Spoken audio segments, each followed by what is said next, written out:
Graça e paz, meus amados irmãos, que a graça e a paz do Senhor Jesus esteja sobre as nossas vidas neste novo dia e que sejamos instrumentos para levar a sua graça e a sua paz por onde nós formos nesse novo dia. E aqui estamos nós voltando para concluir, na verdade, a leitura do livro de Números, hoje lendo Números capítulo 36. Se você está com sua Bíblia aí ao seu alcance, abra.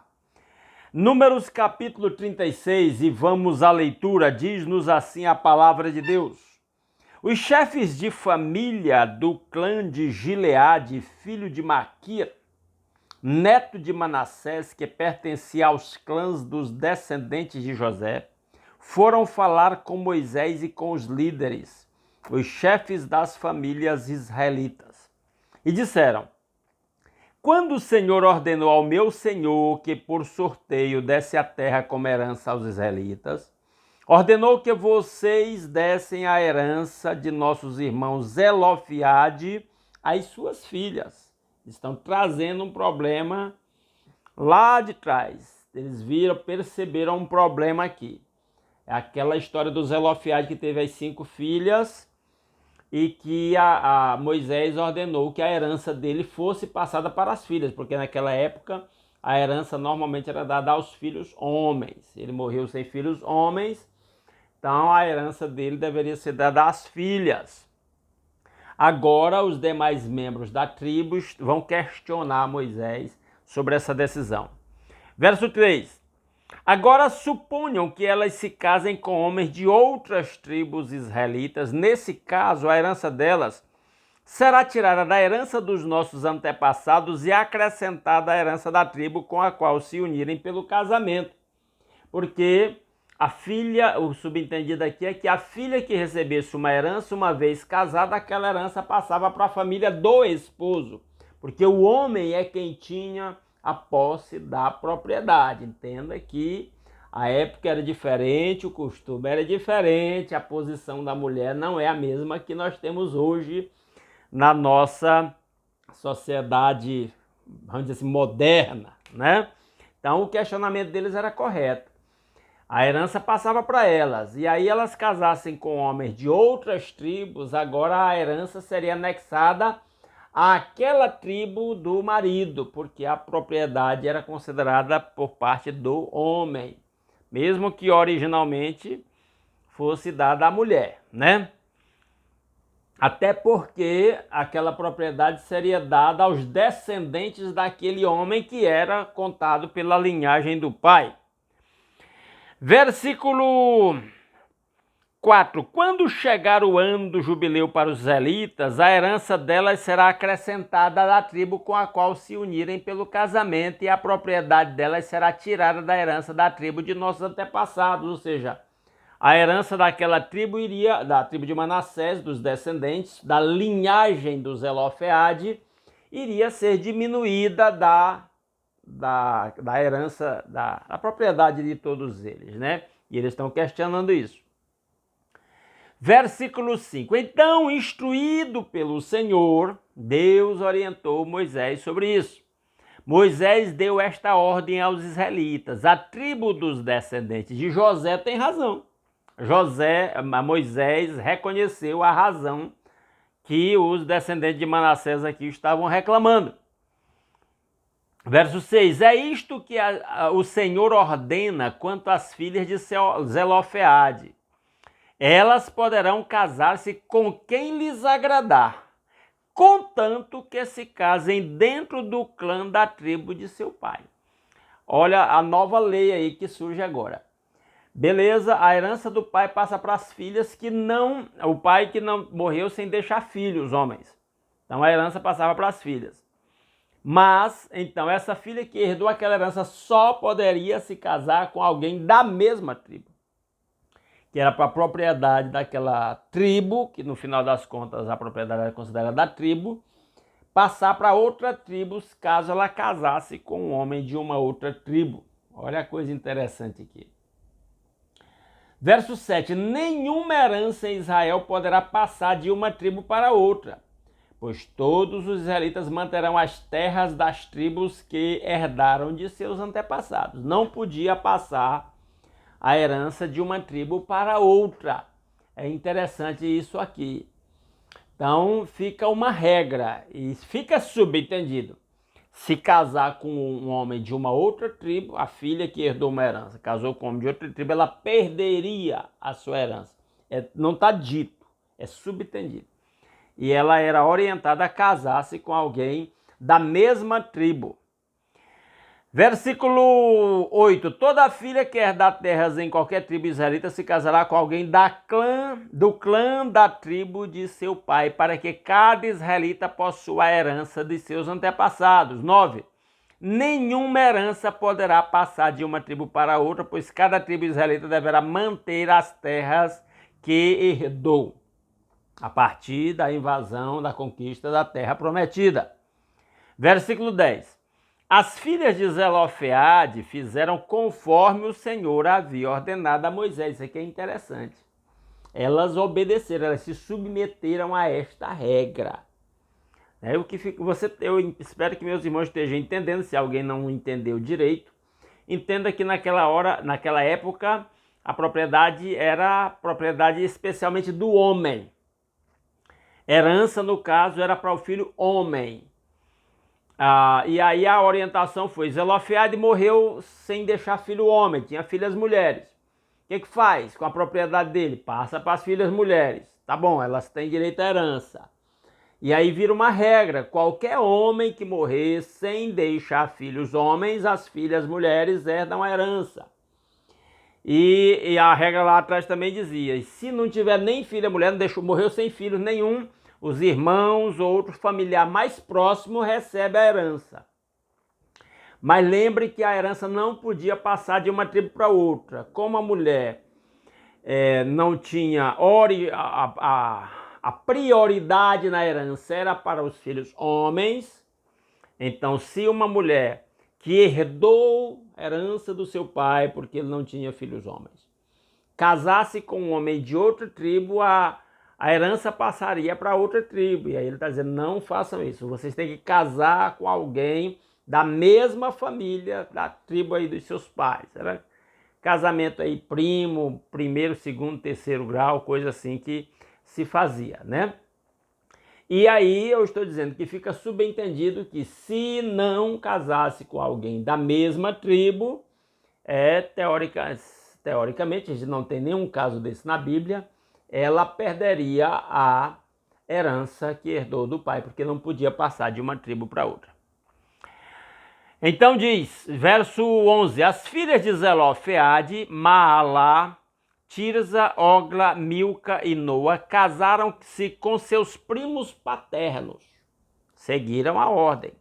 Dentro dos clãs dos descendentes de Manassés, filho de José, e a herança delas permaneceu no clã, na tribo de seu pai. Então elas se submeteram àquela orientação.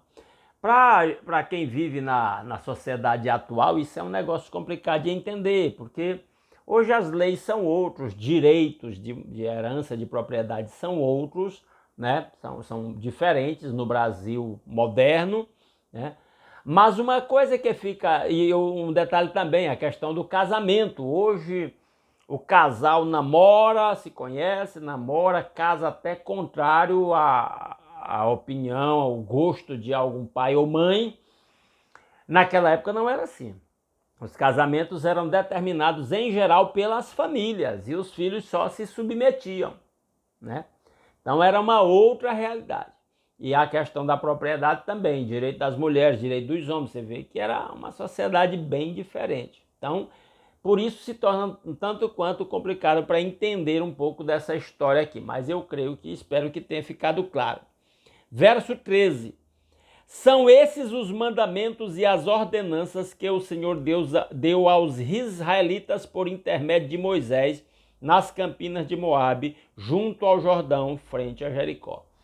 Esse versículo 13, que termina o capítulo 36 de Números e termina todo o livro de Números, ele é o resumo de tudo que foi escrito em Números. está dizendo que esse livro aqui termina com a história dos israelitas depois dos 40 anos de peregrinação no deserto, na fronteira da terra prometida, né? Agora o povo tem recebido essas instruções do Senhor aqui, lá na fronteira da terra prometida, do lado do nascente, próximo do Rio Jordão. Ao atravessar o Rio Jordão, ficava de frente para Jericó, que era a próxima cidade, né? Então foi lá que eles receberam estas leis e ordenanças. Ok? E assim terminamos com essa nova lei, essa nova regra, terminamos o livro de Números, né? Que para as mulheres herdeiras, né? A nova regra que fica imposta aqui. Tá certo? E assim, amanhã a gente volta para ler, continuar agora, passamos novamente para o Novo Testamento. Nosso propósito é ler 2 livros do Velho Testamento e o do Novo.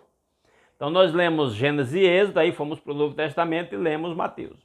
Agora lemos Levítico e Números, agora vamos ler Marcos no Novo Testamento. Aí a gente volta depois de Marcos para ler Deuteronômio e Josué. E vamos nessa sequência, lendo 2 livros do Velho Testamento e um do Novo, até quando concluirmos todo o Velho Testamento e depois concluirmos o Novo Testamento. Tá certo? Vamos orar, mas antes de orar, aqueles 4 pedidos. Deixa um like nesse vídeo, compartilha nos seus grupos familiares de WhatsApp, grupos de amigos, de irmãos da igreja, outras redes sociais que você possa compartilhar. Comente esse vídeo aí aqui nos comentários do vídeo aqui, aquilo que eu já falei outras vezes, comentário mandado lá no WhatsApp, tudo bem, eu recebo e respondo, mas o que conta mesmo são os comentários. Até um bom dia que você deixa aqui no vídeo, isso ajuda o vídeo a ganhar alcance. Opa, bati aqui no microfone, né? Muito bem. E a última coisa é, se você é novato por aqui, gosta desse conteúdo e quer continuar recebendo, não está inscrito no canal, está convidado a se inscrever. Beleza? Vamos orar? Nosso Deus e nosso Pai maravilhoso, mais uma vez, muito obrigado pelas incontáveis bênçãos com que o Senhor nos tem abençoado. Muito obrigado, ó Deus, pelo novo dia, pela noite de paz, pelo descanso tranquilo. Obrigado pelo nosso lar, pela nossa família, pelo pão de cada dia suprido em nossa mesa. Obrigado pelo trabalho com que cada um ganha o sustento da família. Obrigado pela proteção e a direção que o Senhor tem dado às nossas vidas e a provisão com que o Senhor nos tem suprido de tudo quanto nos é necessário para o nosso bem-estar. Ó Deus, louvado seja o seu santo nome. Ó Pai, muito obrigado pela maior de todas as bênçãos, Jesus Cristo nosso Senhor, seu sacrifício na cruz em nosso lugar e o perdão dos nossos pecados e a nossa reconciliação com o Pai. E o privilégio de fazer parte do seu povo e o livre acesso que temos pela oração, a sua presença, meu Pai. A certeza de que o Senhor nos ouve. Louvado e exaltado seja o seu santo nome. Que a sua bênção esteja sobre a vida e o lar de cada um dos meus irmãos. Ó Deus, e que tenhamos corações sensíveis para perceber as suas bênçãos e celebrar diariamente as bênçãos do Senhor. Que cada lar seja um templo onde Jesus esteja presente com amor, alegria, paz e todos os demais frutos do Espírito Santo, trazendo harmonia entre os casais, sabedoria, autoridade entre pais e filhos, para que os pais ensinem os filhos a andar nos caminhos do Senhor e a fazer a sua vontade. Ó Deus, que cada lar seja um lugar de aconchego, de harmonia, de paz, de estabilidade emocional e até física para todos os membros da família. Ó Deus maravilhoso, que a bênção do Senhor esteja sobre a vida dos meus irmãos, preservando a vida, restaurando a saúde de quem está enfermo, fazendo milagre, tocando com o seu toque curador. Ó Deus, se for a sua vontade, use os médicos, os medicamentos, as internações, os meios que o Senhor achar conveniente para operar a favor do seu povo. Mas conceda saúde ao seu povo, disposição para trabalhar. Obrigado pelo trabalho de cada um. Se alguém está desempregado, abre portas de um emprego para quem está desempregado. Dê soluções financeiras para quem está endividado. Dê sabedoria a cada um para administrar os recursos que o Senhor tem confiado a cada servo seu. Ó Deus maravilhoso, que a bênção do Senhor esteja sobre as suas igrejas locais, sobre os pastores, sobre os líderes das igrejas em geral, para que sejam reanimados, fortalecidos na sua fé, instrumento do Senhor para abençoar o seu povo com a sua palavra. com o seu poder, o poder que está no nome do nosso Senhor Jesus Cristo, com o evangelho de nosso Senhor Jesus Cristo. Ó, meu Pai, que o seu povo que se chama pelo seu nome se humilhe, ore e busque a sua face e converta dos seus maus caminhos, para que o Senhor ouça do céu, perdoe o nosso pecado e sare a nossa terra. Aviva-nos, Senhor, a cada dia. Que a bênção do Senhor esteja sobre o seu povo nesse novo dia, por onde quer que cada um de nós vá. E que sejamos instrumentos para levar a bênção do Senhor, por onde formos, para compartilhar com todos aqueles que cruzarem o nosso caminho. Compartilhando o evangelho de Jesus, que é o poder de Deus para a salvação de todo aquele que crê, para que em tudo o nome do Senhor seja glorificado através das nossas vidas. É a nossa petição que fazemos agradecidos, em nome de Jesus. Amém. Muito obrigado a cada um dos meus irmãos pela sua companhia. Amanhã estamos aqui de volta para ler o primeiro capítulo do Evangelho de Marcos. Um grande abraço a todos.